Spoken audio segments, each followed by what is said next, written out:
This is our beautiful parish church from the West End, and it was built in the late-ish 19th century between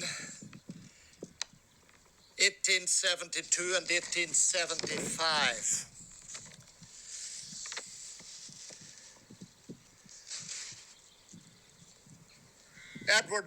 Father Edward Boyle, was responsible for the building of it. And it's a name that rings a bell for me, that he designed the cathedral in Derry, and he also designed the cathedral or the parish church in Dungiven. It was built by O'Neill and Byrne, who had offices in Belfast and offices in Dublin. O'Neill and Byrne also built the church in Clare, near Donegal town, and also the church in Falkirk. The church was opened in 1975,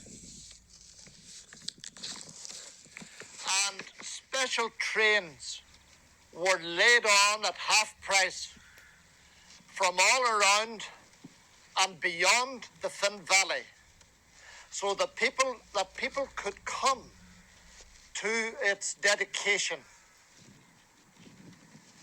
In those days of the dedication of a church, there would have been no pews in it. The church had to be completely empty of seating because of the nature of the ceremony. Now, from the main door, or from this door that you can see, which I unfortunately call the funeral door because all the funerals come out of it. And, well, on a better note, all the brides come in through it as well to get the straight run up to the altar.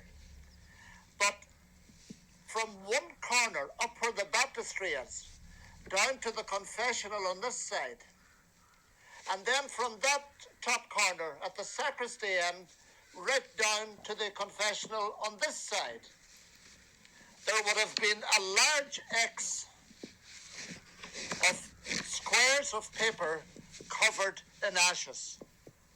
Now, believe it or not, I don't know what the significance of it was, but I'll find out for you. But that was the way it was done. And in those days, the bishop would have gone around the outside of the church, blessing it. He would have gone around it with incense, and then he would have gone back in and done the same inside the church.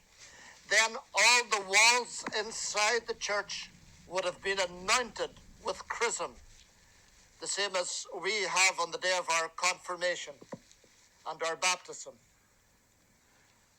Huge crowds came to the opening. The choir was stupendous on the day it was opened. And there was an absolutely fantastic collection.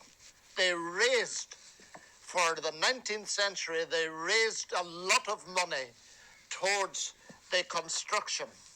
Now, when you look at the majestic spire that is on to the side of this church, and that other little turret that gives it even more artistic value, that wasn't built until 1893, and it was only the bell tower. The spire didn't go on it until 1910. So it was still a church in completion even when it was opened, but it was able to hide the faithful, or house the faithful rather, during their days of worship. Now, over to the left there, you can see the beautiful copper beech tree that hasn't come into bloom yet, that allows us to see the parochial houses. The parochial houses were built around 1925, because that's what the stone above the door says. So the parochial houses will be soon be coming up to the centenary year. And a friend of mine who lives in Port Hall, he told me that his grandmother told him that she was the housekeeper for the clergy in the late 19th century. And the clergy lived down where Benny Brown is living now. Now, who owned it or whether it was a pub, I can't be sure. But that's where the parochial houses were down there, and I think it was an interim arrangement until they got the parochial houses built. And she was the first housekeeper that came up from where Brown's is now to take possession of the new parochial houses in 1925.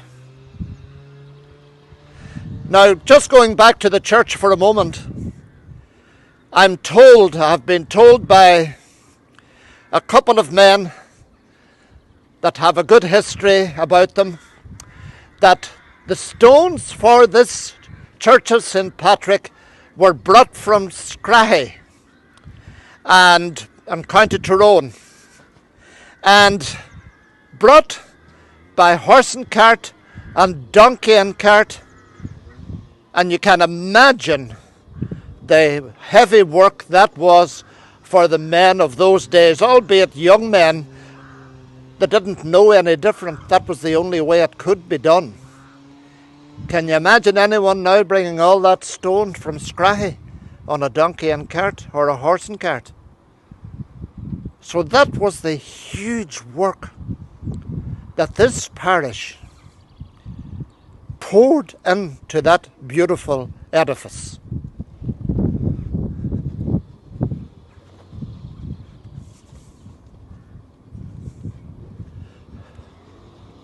Now you can see there is a lot of work going on at the moment. You can see all the work that has been done in the graveyards, that new paths have been put in to make access to the people's graves easier. But up there at the very top now, you're still taking your life in your hands going in around the graves. But great work has been done now. The McMenamins have done great work in getting the paths re-cemented. And if you look behind, just look behind us here, straight down the wall now. This cemetery wall has been built only recently, and I would say by a master craftsman for corbelling. And it brings more dignity to our cemeteries, to this, the old cemetery, and now the new cemetery that will be opened, I would suspect, within the next 2 years, or the next year. The burials will start in the new cemetery. Now here is the plaque in the church porch, which is really called the narthex of the church. For the Reverend Edward Boyle, who for 44 years was pastor of this his native parish, under whose auspices this church was erected, and who died at Daisy Hill the 25th day of September 1884, aged 94 years. And also for his brother, the Reverend John Boyle, for 40 years curate of this parish, who died on the 2nd of August 1882, aged 84.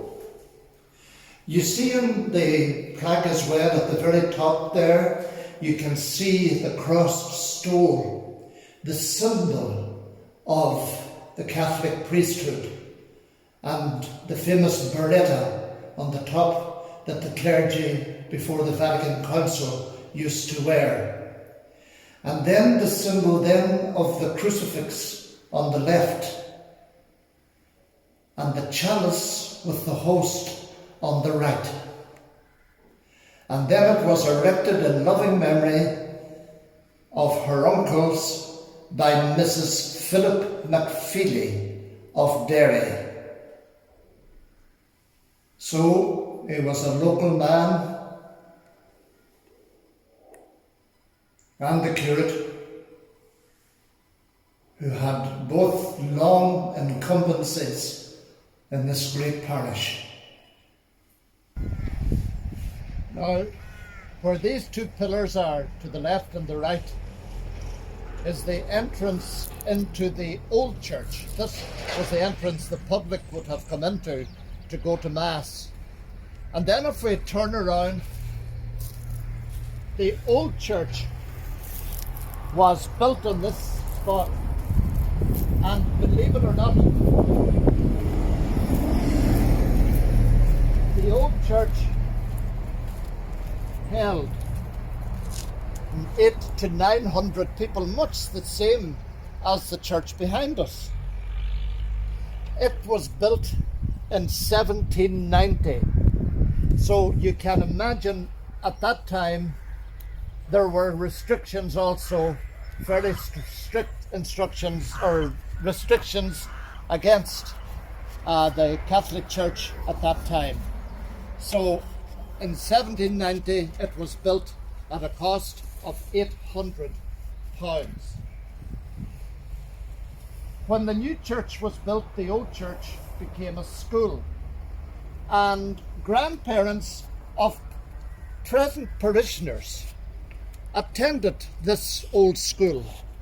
I suppose then until the new schools of Dromore and Glenealy and Sesh O'Neill and Glencovet, that all the schools in the parish were built or enlarged to be able to take more scholars.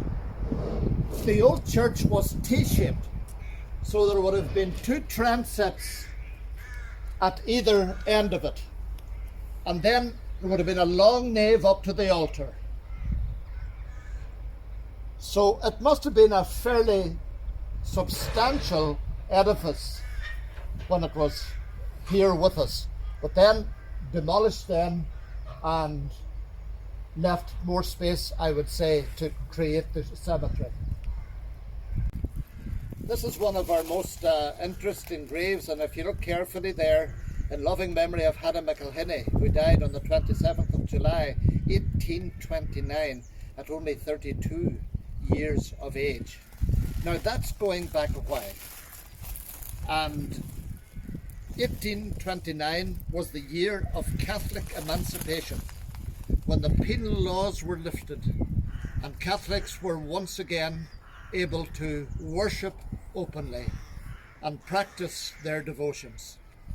So Catholic emancipation under the great Daniel O'Connell, 1829. And that lady was buried that year.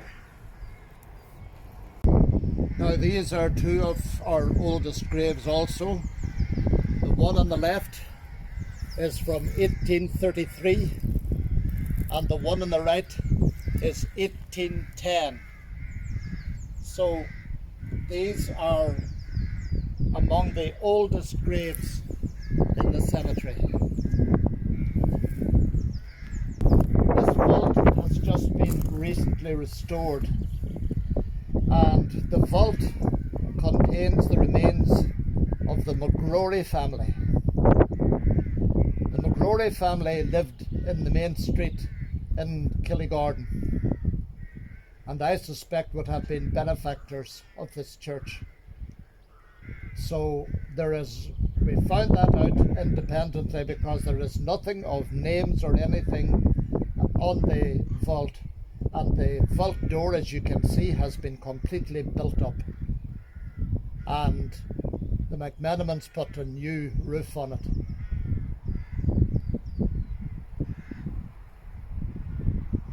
Another of our older graves this is the Brady family plot, and Catherine Brady, wife of Daniel Connolly, who died on the 22nd of December 1871, aged 63 years of age. So you're gone back there, that's even before the new church was opened. It was being built, but it wasn't opened. Here we have another of our interesting ancient graves here of the Grote family. And buried here is Alexander Grote, who died on the 13th of March 1825 at only 40 years of age, which might have been considered a good age in those days. And then his son, Alexander, who died on the 15th of June 1849 at only 30 years of age. And then Letty, Mary, Margaret, Con, and James, and Ellen. And believe it or not, the last person to be buried here was Margaret Hart, a granddaughter, in 1996. Well, this is the last grave now we'll show you, and it's Charles Kelly, who died on the 2nd of August 1837. Now, you imagine that. And then Catherine died March in 1835. So they are 10 years, buried 10 years before the famine. The famine was from 1845 to 1847. So they predate the famine in Ireland. And indeed, the evictions and the penal times, and Ireland being ravaged by famine and death in those horrible middle 40s of the 19th century. And these people were laid to their rest before it happened. So that's the last of the historic graves, or you'll be getting bored on us. So you can see the work now in continuation here. Just last year we put in the lining for the disabled so that they can come up to the rear of the church and park in peace and enter the church on the flat. They don't have to climb any steps. A small new storage store was built also recently, also by the McMenamins.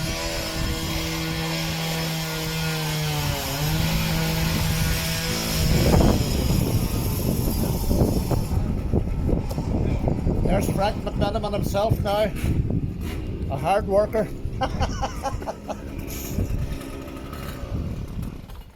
So now we're going round now into the church. And of course, you all know our beautiful new cemetery, so beautifully kept by the parishioners.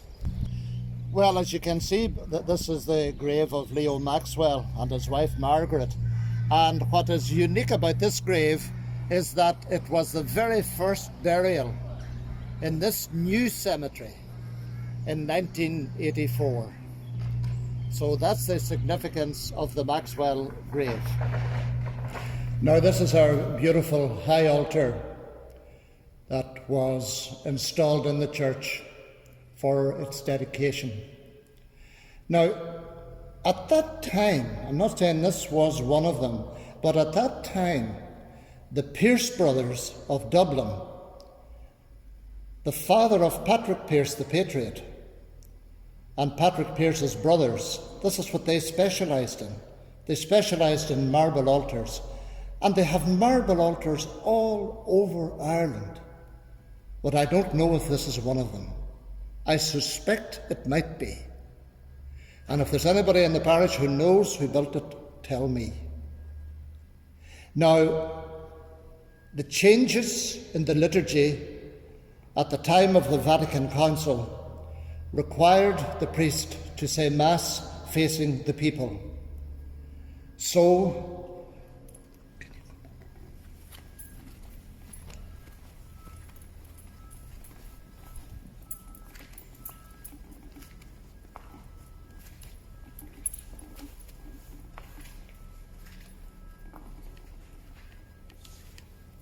So what was called the mensa, Latin, the mensa is the Latin word for table, was at this level. And the priest said Mass facing east, facing the rising sun. The original tabernacle with Sanctus, holy, in Latin, written on top of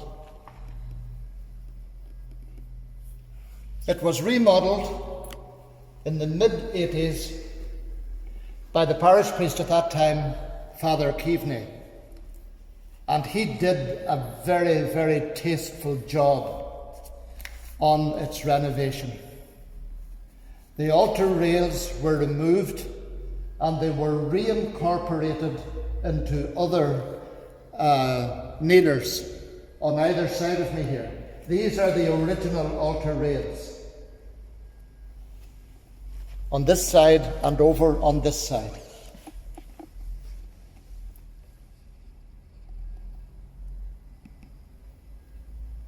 And then this was the new altar now, at which Mass is said now, facing the people of God.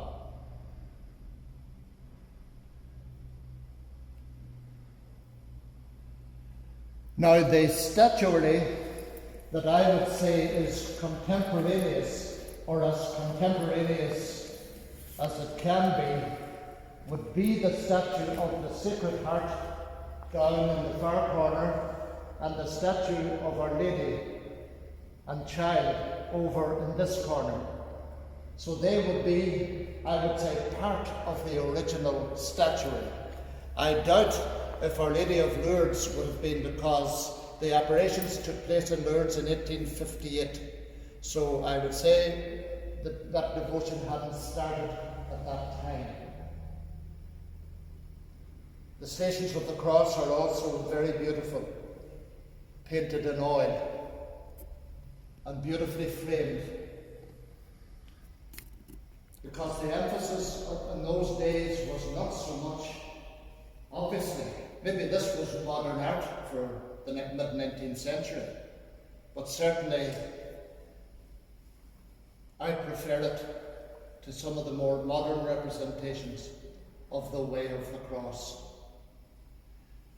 Same glass window of the baptism of Jesus by John the Baptist in the River Jordan was installed in memory of Mary Murray, who was sacristan in this church from 1940 to 1990.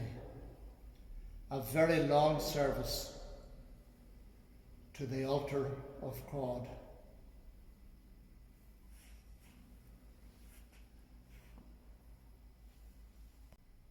This painting is worth seeing because it has been painted by one of our local artists, Joe or Joseph Carlin here of the Crossroads.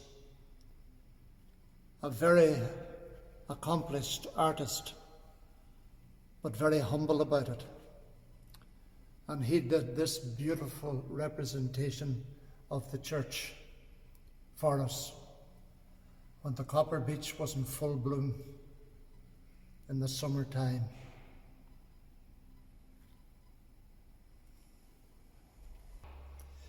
Now, this is a beautiful work of art that was commissioned by the people of the parish at the time the church was opened, honouring Monsignor McLaughlin, who was parish priest at that time.